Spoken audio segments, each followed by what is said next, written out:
How you feeling? You got John Riggs here, and this ever happened to you? Well, that's pretty annoying, but there are some even more annoying video game characters out there, especially on the NES. In this video, I'm showcasing my top 5 most annoying enemies in any NES game, and that video starts right now.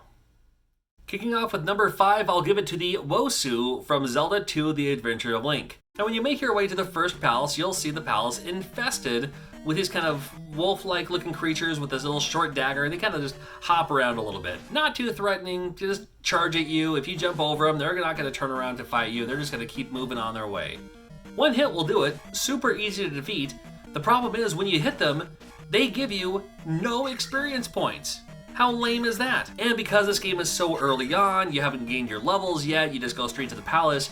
If they hit you, you'll not only lose life, but they will also steal experience points from you.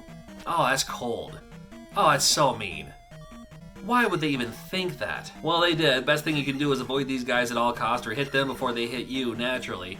Again, super easy to defeat, not, super predictable pattern and everything.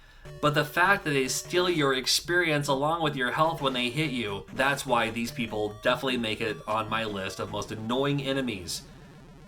My 4th most annoying enemy are these frogs from Little Nemo the Dream Master. I love Little Nemo the Dream Master. It's one of my favorite NES games of all time. Now when you first play this game, you're only armed with throwing candy. Now the candy can stun some enemies, and other enemies, you can feed them candy and you can ride them, or you can become them in a way to use their powers. And more often than not, you need to utilize these powers to grab these keys that you probably couldn't reach by your own simple means to get the keys that you need to get through the level. Now when I say the frogs, I'm not talking about the frog that you can become. I'm talking about the little frogs that you can stun. The problem is at the very first part of the level, and I fall for it every time. I do this every time.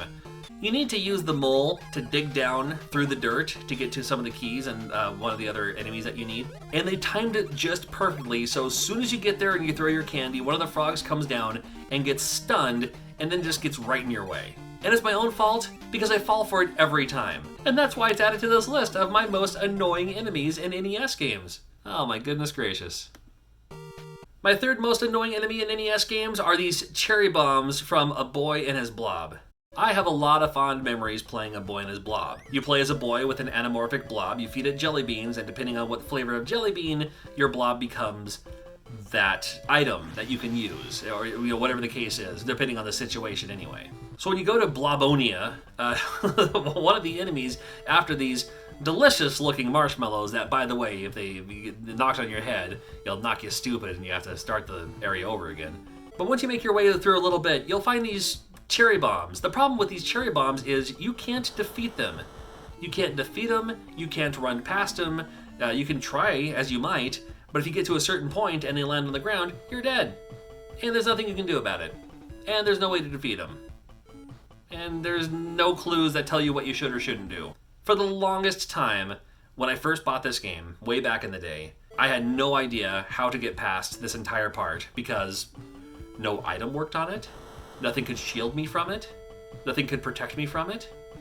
I could run then run away. Still wasn't enough. I'd still end up dying, even off screen. The spoiler alert, I didn't realize. I figured this out just by accident, basically. Is if you take the coconut and you roll it through to get past that whole part, and then once they're activated, then you can just go through and they're no longer there. That's dumb.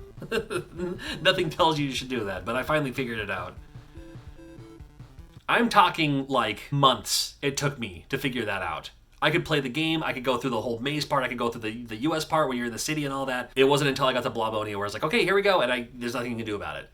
And it was, man, that was not a fun time for me. And it shouldn't annoy me as much as it does, but more than half of the people who watch my channel aren't even subscribed yet. If you like this style of video, I always got more coming up. Make sure you're subscribed, I always got new videos on the way.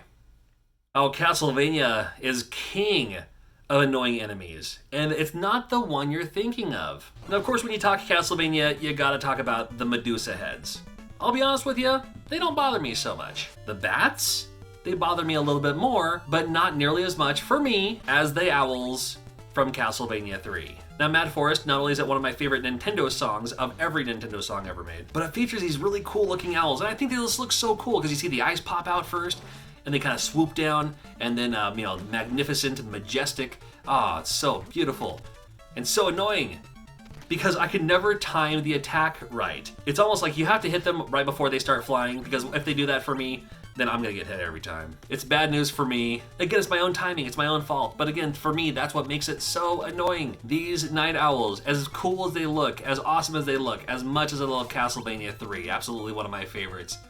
Man, these owls. And you can't skip past this stage. If you go to the clockwork first, you'll have to end up coming back out, and then you go through this stage. So, just can't avoid it. Well, that's 4 so far, which leaves one last one. But before we give you the last one, here's a couple of honorable mentions.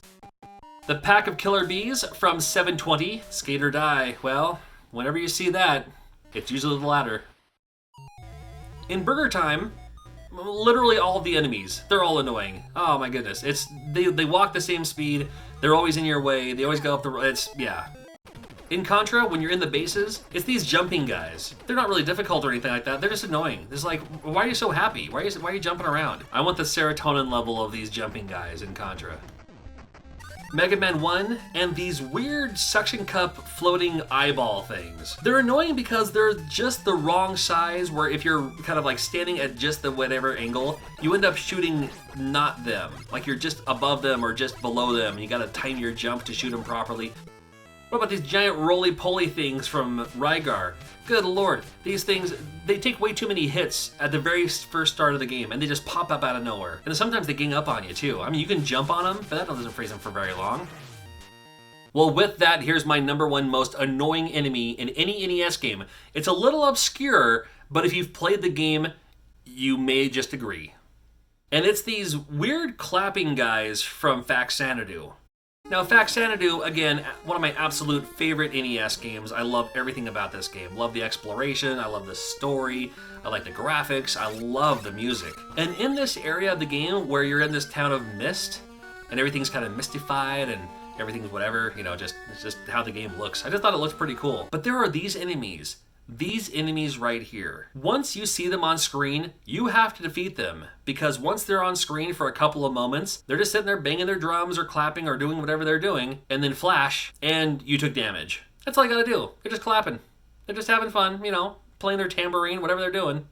And why is this a thing? This shouldn't even be a thing. Well, that's my list, but I'd love to hear from you. Who are some of your most annoying enemies in NES games? Faxanadu from Hudson Soft, and I've ranked all of the Hudson Soft games, so make sure you check out that video. And more top 5 videos are always coming out soon too. So make sure you check out the channel, and thank you so much for watching. We'll see you again real soon.